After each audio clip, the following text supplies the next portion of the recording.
welcome to episode 6 of DX Talks. We have a really cool topic today. We are talking explicitly about robotic process automation, and we're going to get into some quite nitty-gritty detail. We're going to be talking about market size and market growth of the RPA sector. We're going to be talking about current market adoption and key adoption trends across the enterprise and other business.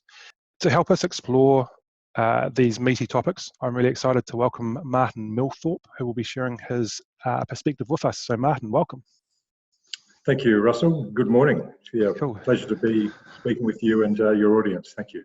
Nice. So Martin, I had a look at your LinkedIn profile, and you've got a very rich and deep history of experience in the technology sector. There were some cool brand names in there, like Dell and Nokia. You're currently the Regional Partner Director for Australia and New Zealand for UiPath, which of course is a recognised leader in RPA. So the first thing to really kick into, you've got some data here, and it's based on 2019 research from HFS. So I guess the first question, do you want to give us an overview of market growth to date and where you see the RPA market going in the next 12 to 36 months? Sure, yeah. The market growth over the last few years where RPA really started taking off around about 2017. Obviously, the initial phase of growth is phenomenal, which you can see by the yellow bar here, where it was over 100% year on year in that, leading up to 2017. Obviously, the growth has tapered off simply because the market's getting so much larger, but it's still growing phenomenally. You can see the red bar when we look at 2020, the 1.48 billion US dollars there that HFS is expecting this year is the software side of it. So everything such as robotic process automation, intelligent OCR, NLP, natural language processing, all the elements around RPA software, and then the blue being the services piece on top of that. So you can see it's growing really fast. We're seeing these numbers pan out in the Australian New Zealand market. We grew 375% last year. That was off a smallish base in Australia and New Zealand, but we were still in the millions in the year before. Very rapid growth. I think that shows you not just that we're investing and growing, but also that our customers are really seeing value from the automations they're getting, and it's been extraordinary results for many of our customers. So I think that's why we're seeing the market grow really fast. It's a big opportunity. So to put this into perspective, 2020 is projected to be $5.8 billion globally, and that grows to $13.150 billion in 2023. So we're now talking about a really significant market. I think what's interesting is, and the way this data is presented, it shows the split between software/technology expenditure and RPA services, and that split remains relatively constant across the growth profile of around about 75% to services, 25% to software. What's your view on that split, and why does it sit at that ratio? Sorry, Russell. It's got a bit of a dodgy internet connection here. Can you just repeat the question? No worries. So I guess we're seeing a split between services and software and technology, and that split remains relatively constant at around about 75-25. So I guess what's your perspective on why the split is set at that ratio and what's driving that ratio? Well, I think a lot of it is that a lot of what we're selling from a software perspective is the unattended robot licenses, which you'll find in the back office of a business. So automating things like finance and accounting types of processes. If you think about accounts payable as a process, it's a complex process. It's got hundreds of steps in it when you think about, and the exceptions involved in that.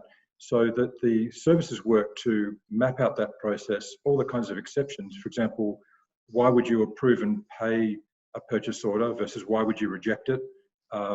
Is it missing information? Was it not approved? Values don't match.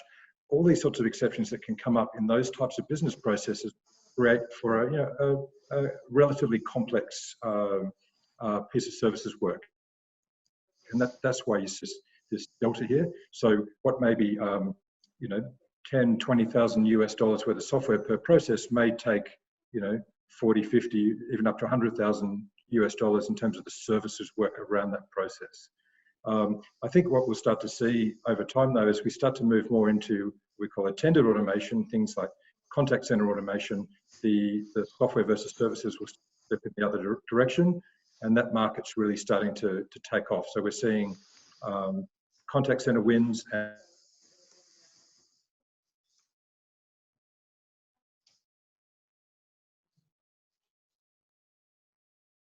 and people at the desktop level, their own personal process is, the market, our customers have really gone after more complex processes to start with, and that's why you see that big gap there. That's a really interesting perspective, and if we assume that this data is based on, call it, unattended automation and back office processing, as you point out, that we are moving into some key trends around attended automation and also around user-led automation with citizen developers, and it's almost necessarily going to start creating some interesting call it segments across the data, right? Because certainly when we're talking about attended and citizen-led, we would expect to see a far greater level of software only versus services. So, yeah, that's cool. But I think the key messages, you mentioned, if I sort of close this off, I worked this out, and since 2007, the RPA market has maintained a compounding annual growth rate of over 30% per year. And that's projected to continue until 2023. So the key messages from me would be that robotic process automation has been on a very rapid growth curve. And the second key message is that it will continue to grow rapidly, and we're going to see the technology assume a more prominent position in the enterprise environment. Absolutely. And I think it's going to move from being a tool to a strategic part of the way organizations do business, hence the growth. Yeah, cool. But if I jump down to UiPath specifically for a second, and I was doing some digging yesterday, so I got this information from Wikipedia, and I'll drop this link into the show notes. Here's a couple of facts they had in there, and one of them is, well, actually, this is known, right? UiPath is consistently recognized as a leading RPA platform. In 2019, UiPath exceeded 5,000 customers worldwide, and I think what's more significant about that is it's up from 700 customers in 2016, which reflects around about 600% growth. In 2019, US 568 million was pumped into UiPath in Series D funding. That's on top of previous funding rounds, which totaled about 408 million, giving the company evaluation. I realize these numbers get a bit subjective sometimes, of 7 billion, and we're walking into an impending IPO. So UiPath as a technology has been on this amazing journey. So I guess my question, from your perspective, how does the market growth over the next few years relate to you guys? Well, absolutely, we expect to be a big part of it. We're very fortunate. Well, I'm very fortunate to be at UiPath, and we're very fortunate to have been ranked #1 by Gartner and Forrester in this space as an RPA software vendor. I think for us, it's about staying relevant for customers. How do we deliver successful outcomes to customers? And so everything we do, from the way we sell, the partnerships we build up, the platforms that we take to market, it's all geared around customer success, and that's what is going to drive our growth. So yeah, it's just part of our DNA. So we've moved from being, I suppose, simply an RPA software vendor to really thinking about how do we become an automation platform. So we've acquired some companies, built new tools, really to start to round out our portfolio for customers. So how do they identify the opportunity, get smarter at finding things to automate? Because I think ideation is a real challenge in the market, right through to proving the business case, delivering it, supporting it, and having a lot of flexibility around on-prem and cloud. And I think by really rounding out and having a full automation platform and different ways that customers can deploy will help us grow and continue taking a great share of this market. Yeah, it's a great point, and I know we're going to touch on those a bit later. Up to this point, we've been talking about market growth, and the other side of that, of course, is the adoption of RPA technology by the businesses themselves. And again, we've got some data. It's 2019 data from HFS, and I'm curious around your interpretation of how RPA is being adopted in the marketplace. Yeah, that's a really great point. We can talk about having thousands and thousands of customers, but the question is, where are they really at on the life cycle? So, for example, there's a concept in sales of winning a new logo, but if you could win a huge new customer, so a recognized brand name, but if you've only sold them a couple of licenses, you haven't really helped them transform their organization. That's not digital transformation. They've just bought a tool that's going to sit in the corner that realistically is not part of a strategic program if it's a small deal that's automated one or two things. If an organization has hundreds or thousands or tens of thousands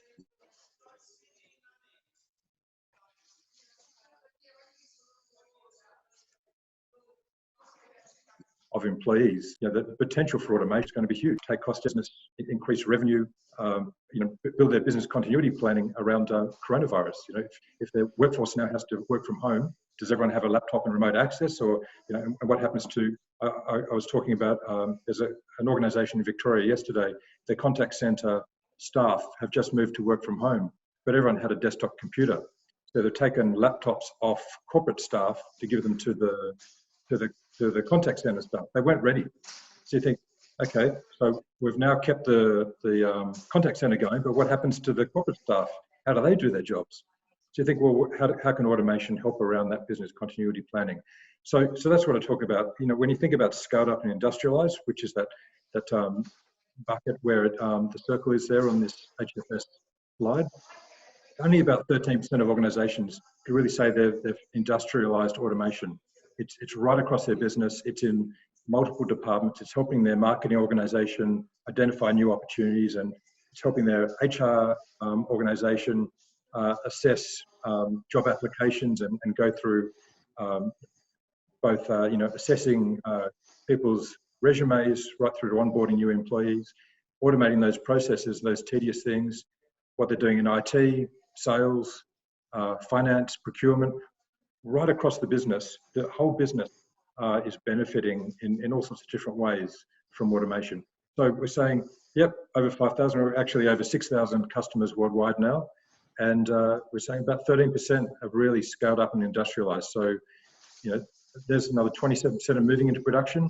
So there's still a huge opportunity within our existing customer base to help them scale up, and working with partners on identifying those opportunities and putting in the right operating model.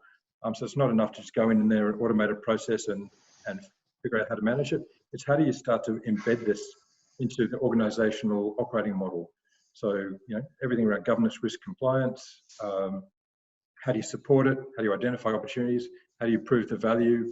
If you're not proving the value of automation, then in a year's time where, you've got to go back to the CFO to approve, the renewal of the software licenses and the support and maintenance of them, then the CFO goes, well, what's the value to the organization? I think it's really important that we're proving the value, not just to justify ongoing spend, but inject additional expenditure into automation. So yeah, this just shows, we're still on a journey. There's a lot of growth in our existing customers as well as the overall market. It's interesting comments. And so again, confirming, as you say, this data is showing 13% have scaled, 27% are currently moving to production, and 34% are piloting right now. So without doing the maths, that would suggest around 60% of businesses, according to the survey, are involved in touching RPA and automation in some way, shape or form at this point. And I guess my question would be, how that 13% who have scaled up, how quickly do you expect to see that grow? Look, I think it's going to take, quite a while. I think, by the time we say get that 27% moving into production to scale up and industrialize, I think that's probably over the next couple of years. Yeah. I think there's, it's not a technology transformation. It's a cultural business transformation. and all those things around how businesses operate, how they decide to, if they're going to say build a new business unit, how do they figure out what needs to be done, what do we use humans for, what do we use robots for, obviously virtual robots, software robots. I think that's going to take time. The way people make decisions,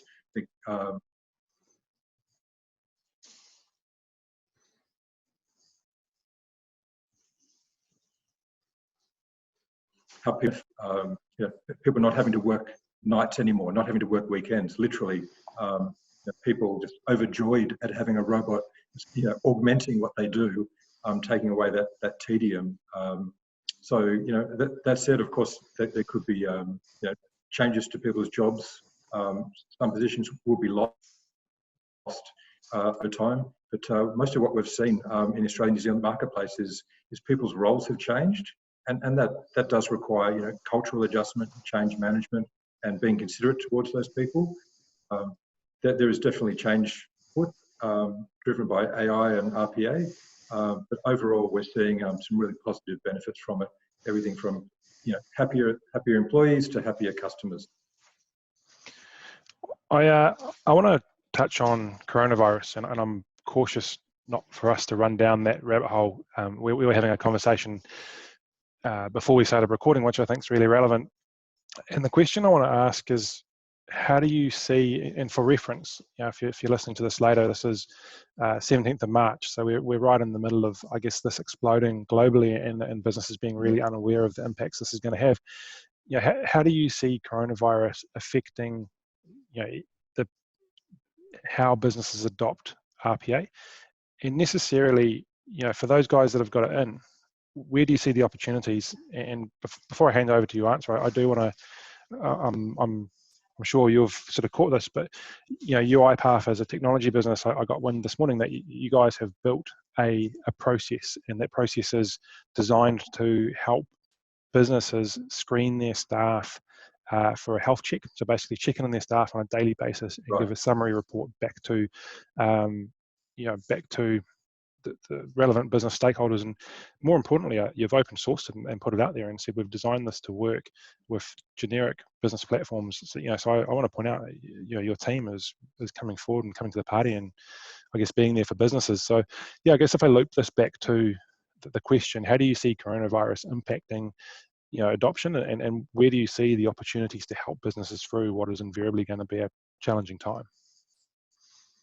Yeah, so just to touch on the work that we've made available publicly, it came out of our team in China, which is about people just being able to very easily report on how they're feeling, any symptoms, basically a health check so that the company is aware. For example, if someone does have some symptoms, how do you know where have they been, which office are they in, and stuff. So you really want to quickly identify that to help isolate the right people.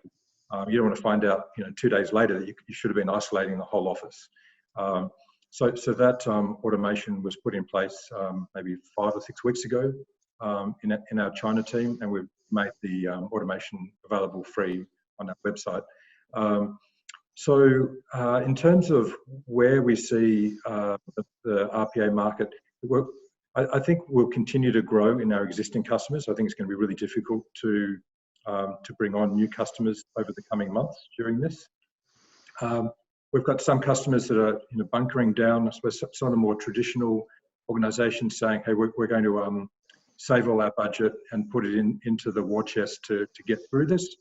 But we were talking about a customer yesterday that has started to ramp up their automation. They see the more automation they can get done now, the better their business continuity planning will be.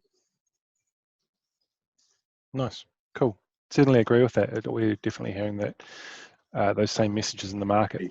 So in terms of having in place, being able to keep this regardless of, So look, it's mixed messages at the moment.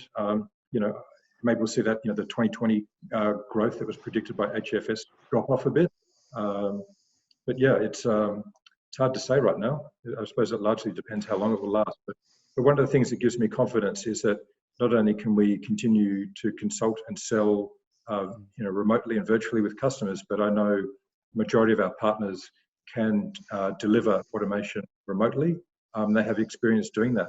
It's been happening across countries, between Australia and New Zealand. It's been happening across states where it's our partner based in Melbourne, but working in Adelaide and Perth, but they don't have people flying there. They're able to actually work remotely with the customers. So it's possible to continue, implementing automation during this. So I hope we can provide the value and help our customers to keep the lights on. Yeah, I think that's a really critical point. You talk about being able to deliver automation, right through from planning to delivery to managing to deploying. You can do that remotely, and I think one of the biggest opportunities for business is, once we get over this initial, call it shock and fear, we're going to be talking really extensively about business continuity.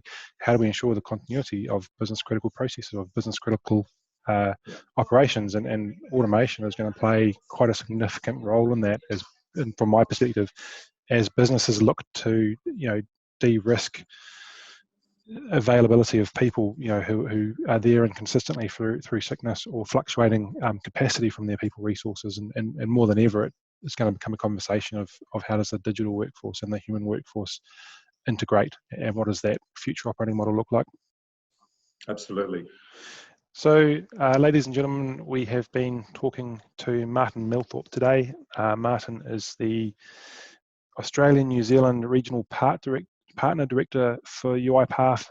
Martin, I certainly appreciate your time. I know it's valuable, and I know our audience will appreciate the insights that you've shared with us today. Thank you, Russell. It's been an absolute pleasure, and hope the insights have been really helpful for your audience. Thank you for listening. Sounds good.